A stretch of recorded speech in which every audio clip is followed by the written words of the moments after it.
देवकी चंद्रशेखर देवदास, ग्राम थनोद, जिला दुर्ग, छत्तीसगढ़ की रहने वासी है।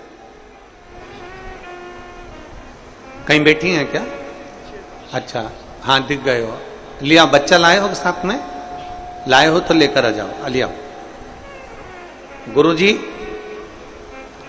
शादी के 1 साल, 2 साल, 3 साल तक, 5 साल तक लोग इंतजार करते हैं, पर मैंने शादी के 10 साल तक बच्चे नहीं हुए, इंतजार करती रही। पर एक बात गुरुजी कहना चाहती हूं, जिस नारी की कोख से संतान नहीं होती है ना, उसको कितना सुनना पड़ता है, कोई मुझसे तो पूछे एक बार। दुनिया के सारी गानियां और दुनिया के सारे ताने एक तरफ होते हैं, और बिना बच्चे की मां को जो ताने दिए जाते हैं वो तो शायद दुनिया में कोई सहन कर ही नहीं सकता। गुरुदेव, अपने तो अपने, दूसरे भी जब मिलने आते हैं या घर पर आते हैं तो 10 चीजें सुना कर जाते हैं। पूजन करने बैठो तो लोग कह देते हैं कि इसकी तो औलाद नहीं है, तो बांझ है।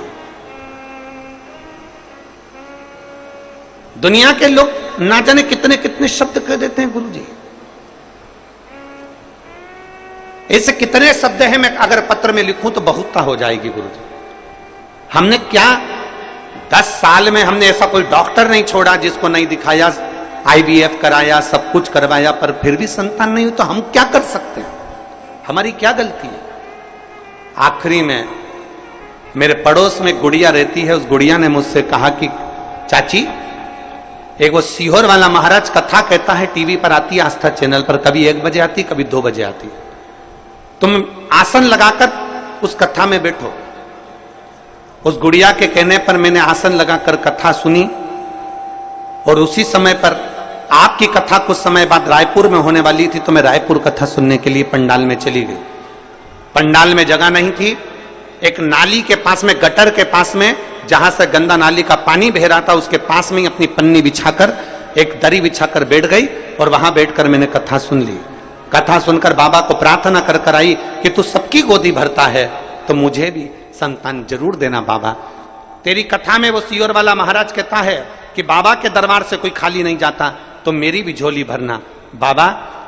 मैं कथा सुनकर आ गई, और बाबा की ऐसी कृपा हुई, सफेद आंकड़े की जड़ का प्रयोग करा, पशुपति व्रत करा, 10 साल के बाद मुझे मेरे बाबा ने मुझे संतान दे दी, और मेरे माथे से कलंक मिटा दी।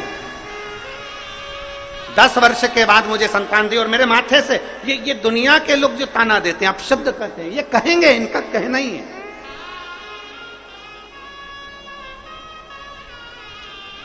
ये दुनिया के लोग हैं, ये कहेंगे, कहते रहेंगे, इनका कहना ही यही है।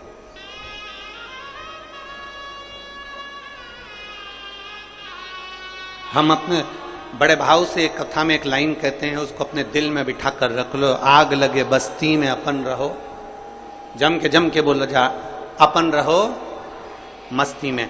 दुनिया का काम है ताना देना, दुनिया का काम है गाली देना, दुनिया का काम है अपशब्द कहना, दुनिया का काम है आपको आगे बढ़ोगे टांग खींचकर पीछे लाने की जवाबदारी, ये सब दुनिया के लोग करेंगे।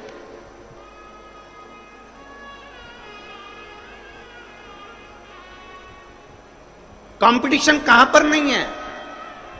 फैक्ट्री है तो कंपटीशन है, नौकरी कर रहे हो, चाहे जिस पद पर कर रहे हो, चाहे तुम सरकारी हॉस्पिटल में कर लो, पुलिस विभाग में कर लो, चाहे तुम आयकर विभाग, जिस विभाग में तुम नौकरी कर रहे हो उसमें भी कंपटीशन, पढ़ाई कर रहे हो उसमें भी कंपटीशन, शिक्षक हो उसमें भी कंपटीशन,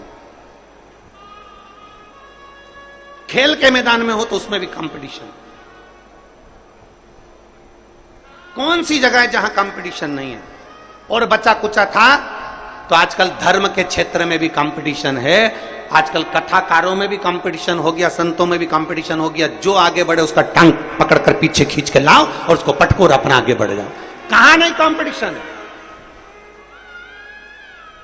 किस जगह पर कंपटीशन नहीं चलता? हर जगह पर कंपटीशन है। पर शिव पुराण कहती है हमें इस कंपटीशन से मतलब नहीं।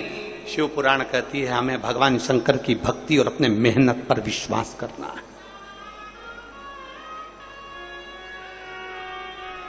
हमें अपनी मेहनत पर विश्वास करना, हमें अपने कर्म पर विश्वास करना और अपनी मेहनत पे फिर आगे बढ़ना है।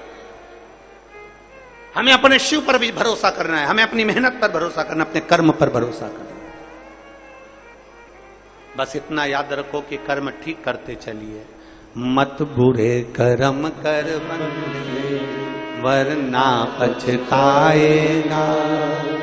भगवान की आंखों से तू बच नहीं पाएगा, तू बच नहीं पाएगा।